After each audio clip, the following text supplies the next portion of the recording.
अगर आप जानना चाहते हैं कि जुलाई मंथ में आपकी लव लाइफ में क्या हो रहा है, क्या आपके पार्टनर की एनर्जीज़ होंगी, क्या आपकी एनर्जीज़ होंगी, कैसे छोटी छोटी सी चीज़ों का ख्याल रख के आप जुलाई मंथ की एनर्जीज़ को बदल सकते हैं, अपनी लव लाइफ को काफ़ी हद तक बेहतर कर सकते हैं, तो let me tell you, I am Kiran Shahpuri and I am a tarot card reader, astrologer, psychologist, NLP practitioner, hypnotherapist and a relationship expert. और ये है आप लोगों के लिए जुलाई 2023 की लव टैरो रीडिंग। और इस रीडिंग को आप किसी भी साइन के हिसाब से देख सकते हैं, फिर चाहे वो आपका लगन हो, नाम के हिसाब से राशि हो, आपका मून साइन हो या फिर आपका सन साइन हो।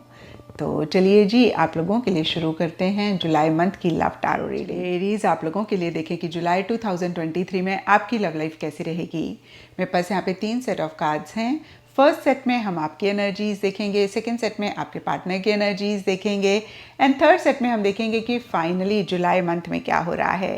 तो आपसे शुरू करते हैं और आपके लिए यहाँ पे सबसे पहले कार्ड्स मुझे दिख रहे हैं S of materials and intimate meeting. Intimate meeting का कार्ड बहुत ही क्लियरली कह रहा है कि मन ही मन यानी कि डीपर लेवल के लिए एक इंटीमेसी, एक क्लोजनेस आप अपने पार्टनर के साथ चाह रहे हैं और इसी से ही रिलेटेड या फिर अदरवाइज भी एक नई बिगनिंग या तो आप कर रहे हैं, चाह रहे हैं या फिर एक नई बिगनिंग हो रही है। और कहीं देखिए नई बिगनिंग एक स्टेबिलिटी, एक सिक्योरिटी या तो ला रही है या फिर आप एक स्टेबिलिटी, एक सिक्योरिटी लाना चाह रहे हैं। अगर पीछे सिर्फ और सिर्फ बातें हो रही थी और एक ख्वाब देख रहे थे, इमेजिनरी लेवल पे चीज़ें हो रही थी, तो कहीं जुलाई स्टार्टिंग में आपको ऐसा लग सकता है कि भाई कॉन्क्रीट, प्रैक्टिकल, रियलिस्टिक लेवल पे चीज़ें होनी चाहिए और कहीं फिर से मैं कहूँगी स्टेबिलिटी आनी चाहिए, एक सिक्योरिटी होनी चाहिए और उसी से ही रिलेटेड एक नई बिगनिंग अगेन या तो आप करना चाह रहे हैं या फिर हो रही है।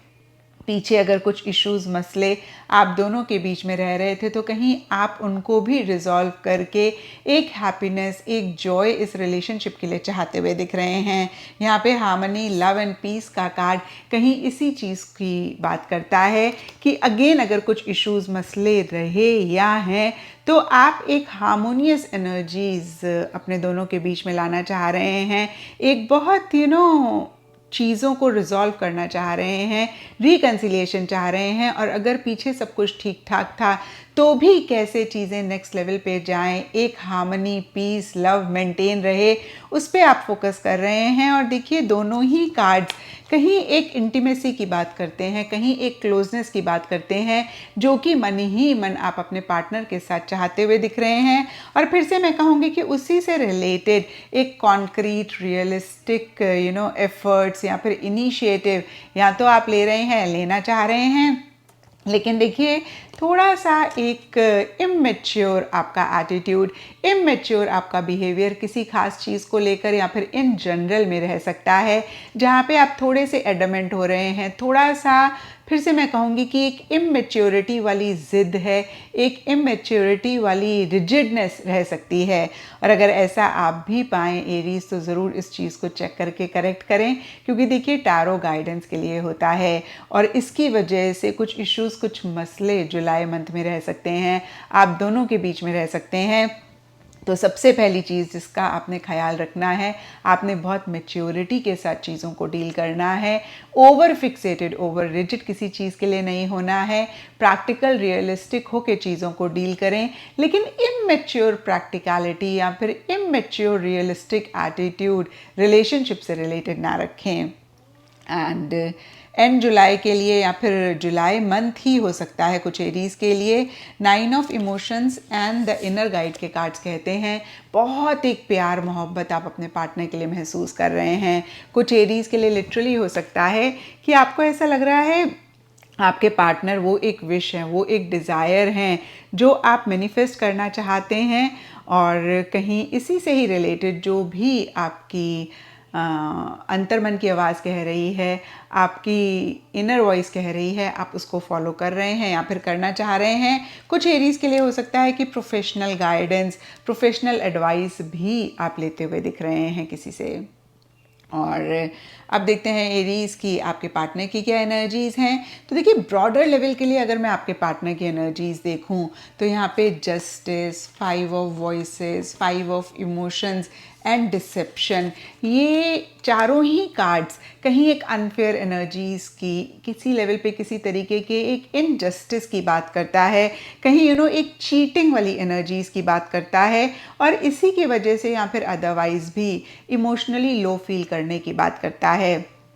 और ये सब एरीज़ के पार्टनर के लिए डिफ़र करेगा। कुछ एरीज़ के पार्टनर के लिए हो सकता है एरीज़ आपकी तरफ से कोई ऐसी बात हुई, कोई ऐसी हरकत हुई, कोई ऐसा एक्शन इनिशिएटिव रहा जिसकी वजह से आपके पार्टनर को लगा कि भाई ये रिलेशनशिप के लिए या फिर उनके लिए फेयर नहीं है। उन्होंने किसी तरीके से उस चीज़ को एक चीटिंग के जैसे देखा, एक चीटिंग के जैसे महसूस किया, या फिर वाकई में एरीज़ आपकी तरफ से कोई ऐसा इशू हुआ, कोई ऐसी गलती हुई जो आपके पार्टनर फोकस कर रहे हैं, या फिर जिसको लेकर आपके पार्टनर थोड़े से मायूस हो रहे हैं, थोड़े से उदास हो रहे हैं, और उनको ऐसा लग रहा है कि भाई आपने उनके साथ फेयर नहीं करा, किसी लेवल पे किसी तरीके से उनके साथ भी ये चीटिंग रही। और देखिए यहाँ पे एक चीज़ मैं क्लियर कर दूँ एरीज़, चीटिंग हमेशा ही थर्ड पार्टी की वजह से नहीं होती। जब आप अपने पार्टनर को उस तरीके से नहीं ट्रीट कर रहे होते जैसे वो एक्सपेक्ट कर रहे होते हैं या डिज़र्व कर रहे होते हैं, deserve is the right word, तो वो भी चीटिंग होती है। जब आप वो वक्त नहीं दे पाते हैं, या फिर अगेन मैं कहूँगी उस तरीके से नहीं ट्रीट कर पाते हैं, तो देखिए कुछ एरीज़ के पार्टनर के लिए ये एक सिनेरियो रह सकता है। कुछ एरीज़ के पार्टनर के लिए हो सकता है कि उनकी तरफ से कोई ऐसी बात हुई, उनकी तरफ से ऐसी कोई हरकत हुई, और वो खुद से ही महसूस कर रहे हैं कि भाई उन्होंने इस रिलेशनशिप के लिए फेयर नहीं किया, उनकी तरफ से इनजस्टिस रहा, अनफेयर एनर्जीज़ रहीं, एक चीटिंग रही, और बहुत ज़्यादा देखिए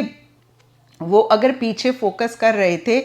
इसी चीज़ पे, तो कहीं जुलाई मंथ में वो इन्हीं एनर्जी से बाहर निकलना तो चाह रहे हैं, लेकिन बहुत लॉजिकली चीज़ों को एनालाइज कर रहे हैं। कहीं जुलाई स्टार्टिंग में उनका बहुत ही कोल्ड एटीट्यूड रह सकता है, जहाँ पर ये यूनिकनेस का कार्ड कहता है कि वो बहुत मॉडरेशन में, बहुत हिसाब किताब से हर चीज़ को एनालाइज करते हुए ही एक्शन इनिशिएटिव्स ले रहे हैं, बहुत कॉशियस हो रहे हैं, बहुत कॉन्शियस हो रहे हैं, फ्रीली चीज़ों को नहीं कहते हुए, नहीं करते हुए दिख रहे हैं। और कहीं देखिए मिड जुलाई में इन्हीं एनर्जी से बाहर तो निकलना चाह रहे हैं, लेकिन मन ही मन जो एक चीटिंग वाली फीलिंग आपकी तरफ से या उनकी तरफ से है, उसको नहीं निकाल पा रहे हैं। एंड देखिए कहीं एंड जुलाई के लिए भी डीपर लेवल के लिए क्रूसिबल के कार्ड को अगर आप देख पा रहे हैं, तो इसमें दो बर्ड्स हैं, एक पिंजरे के अंदर है और एक पिंजरे के बाहर है। तो कहीं देखिए कार्ड कहता है कि टुगेदरनेस होते हुए भी टुगेदरनेस नहीं है, क्योंकि एक बर्ड जो है वो पिंजरे में है। और देखिए यहाँ पे पिंजरा कहीं रिस्ट्रिक्शंस को रिप्रेजेंट करता है, लिमिटेशंस को रिप्रेजेंट करता है, और ऐसा ही कहीं आपके पार्टनर की भी तरफ से रहता हुआ दिख रहा है, जहाँ पे वो आपका साथ चाहते हैं, आपकी कंपेनियनशिप चाहते हैं, लेकिन कहीं कुछ लिमिटेशंस हैं, रिस्ट्रिक्शंस हैं जिसमें वो कैद हैं। आई होप कि आप समझ पा रहे हैं। और देखिए मोस्ट ऑफ द टाइम्स ये रिस्ट्रिक्शंस, ये लिमिटेशंस हमारे ही माइंड की क्रिएशन होती हैं, हमारे नेगेटिव थॉट्स होते हैं, हमारे नेगेटिव बिलीफ सिस्टम्स होते हैं। और कुछ एरीज़ के पार्टनर के लिए लिटरली हो सकता है कि उनकी फैमिली की तरफ से रिस्ट्रिक्शंस हैं, सोसाइटी, रिलीजन या फिर किसी भी और चीज़ की तरफ से लिमिटेशंस, रिस्ट्रिक्शंस हैं, या फिर एरीज अगेन आपके पार्टनर ही कहीं एक बाउंड्री सी क्रिएट कर रहे हैं, आपके साथ होना चाहते हैं, लेकिन फिर भी कहीं अगेन एक उन्होंने बाउंड्री सी आपके और अपने बीच में बनाई हुई है। एंड कहीं यहाँ पे 5 ऑफ वॉइसेस का भी कार्ड कहता है कि एक अनफेयर एनर्जीज अगेन वो महसूस कर रहे हैं, उनको लग रहा है कि सिचुएशन, सर्कमस्टांसेस इतने फेवरेबल नहीं हैं, या फिर इतना जैसे बोलते हैं ना कि फेयर एनर्जीज नहीं पीछे रहीं या फिर नहीं रह रही हैं, अनफेयर एनर्जीज अगेन वो महसूस करते हुए दिख रहे हैं। एंड अब देखते हैं एरीज़ की जुलाई मंथ में क्या हो रहा है। तो देखिए जुलाई मंथ की स्टार्टिंग काफ़ी अच्छी यानी कि ठीक ठाक तरीके से रहती हुई दिख रही है। यहाँ पे सबसे पहला कार्ड है फॉलिंग इन लव, और ये कार्ड कहता है कि आप दोनों ही कहीं मन ही मन एक दूसरे के लिए बहुत प्यार मोहब्बत महसूस कर रहे हैं, बहुत एक लविंग केयरिंग एनर्जीज आप दोनों के ही मन में हैं। लेकिन सरफेस लेवल के लिए 10 ऑफ पेंटिकल्स का कार्ड कहता है कि थोड़ा सा फैमिली पे ज़्यादा फोकस कर रहे हैं, या फिर फैमिली की इन्वॉल्वमेंट है, फैमिली की इंटरफेरेंस है। कुछ एरीज़ के लिए ये भी हो सकता है कि आपकी फैमिली आपके पार्टनर की फैमिली मिल रही है। कुछ एरीज़ के लिए हो सकता है कि अगेन जैसे मैंने आपको बताया फैमिली की इन्वॉल्वमेंट इंटरफेरेंस है। कुछ एरीज़ के लिए हो सकता है कि फैमिली गेट टुगेदर है, फैमिली सेलिब्रेशन है, कहीं फैमिली रीयूनियन है, और इसमें आप अपने पार्टनर को मिल रहे हैं। कहीं कुछ कनेक्शन रिलेशनशिप का इन सब चीज़ों से है। नहीं तो अदरवाइज़ देखिए एक प्रैक्टिकल रियलिस्टिक तरीके से चीज़ों को आप दोनों डील करना चाह रहे हैं। कहीं लॉन्ग टर्म कमिटमेंट पे फोकस कर रहे हैं, कहीं मैरिज शादी, या फिर से मैं कहूँगी स्टेबिलिटी सिक्योरिटी लॉन्ग टर्म आप लोग चाह रहे हैं। लेकिन देखिए मिड जुलाई से लेके एंड जुलाई तक कहीं इस डायरेक्शन में चीज़ें नहीं हो रही हैं। या मैं कहूँगी कि आप दोनों ही अपने अपने लेवल पे विड्रॉ कर रहे हैं, आप दोनों में से कोई एक विड्रॉ कर रहा है। यहाँ पे 4 ऑफ सोर्ड्स का कार्ड लिटरली एक बैक सीट लेने की बात करता है, या फिर मैं कहूँगी बहुत कुछ नहीं होने की बात करता है। एक पैसिव एनर्जीज की बात करता है जो कि इस रिलेशनशिप में रह रही हैं। यानी कि अगेन आप दोनों या आप दोनों में से कोई एक विड्रॉ कर रहे हैं, उतना ज़्यादा इन्वॉल्व नहीं हो रहे हैं। और इसके लिए सब एरीज और उनके पार्टनर के लिए डिफरेंट रीजंस रहेंगे। लेकिन 4 ऑफ सोर्ड्स के नीचे फियर ऑफ लव का कार्ड कहता है कि कुछ इनसिक्योरिटीज़ हैं, किसी चीज़ को लेकर एक फियर है, किसी चीज़ को लेकर एक कन्फ्यूजन है, और इसी वजह से कहीं देखिए एक प्यार मोहब्बत महसूस करने के बावजूद, या फिर आप दोनों के ही मन में एक दूसरे के लिए प्यार होने के बावजूद भी उस तरीके से चीज़ें आगे नहीं बढ़ रही हैं। अगेन फियर ऑफ लव का कार्ड किसी भी लेवल पे किसी भी तरीके की फियर और इनसिक्योरिटीज़ की बात करता है। और इसीलिए या फिर अदरवाइज भी देखिए अलोननेस एंड 5 ऑफ मटेरियल्स के कार्ड कहते हैं कि एक अकेलापन या तो महसूस कर रहे हैं, या फिर आप दोनों ही एक अकेलापन चाह रहे हैं। आप दोनों ही अलग अलग रह रहे हैं, उस तरीके से इंटरैक्ट नहीं कर रहे हैं, उस तरीके से बात नहीं कर रहे हैं। और कहीं आप दोनों को ही किसी ना किसी लेवल पे लग सकता है कि भाई वो अटेंशन, वो केयर, वो एक जो लव होता है सामने वाले से नहीं मिल रहा है। यानी कि आपको ये चीज़ लग सकता है कि आपके पार्टनर आपको इग्नोर कर रहे हैं, अवॉइड कर रहे हैं, कहीं उतना अटेंशन लव केयर नहीं दे रहे हैं, और आपके पार्टनर को भी ऐसा ही लगता हुआ दिख रहा है। तो फिर से देखिए ब्रॉडर लेवल के लिए देखें, जुलाई स्टार्टिंग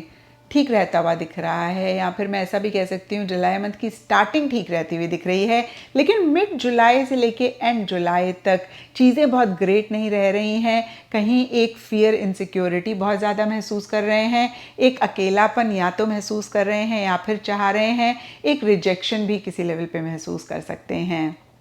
और ये मंथली रीडिंग है एरीज, तो बहुत बड़ा कोई मसला या फिर बहुत बड़ी बात नहीं होगी। लेकिन फिर भी देखिए बहुत एक लविंग केयरिंग एनर्जीज, या फिर बहुत एक कुछ ग्रेट मिड जुलाई के बाद से इस रिलेशनशिप में नहीं होता हुआ दिख रहा है। तो ये था एरीज आप लोगों के लिए जुलाई 2023 की लव टैरो रीडिंग। और अगर ये रीडिंग आपके साथ रेजोनेट करी है, आपको आपके सवालों का जवाब मिला है, तो इस चैनल को लाइक, शेयर और सब्सक्राइब ज़रूर करें।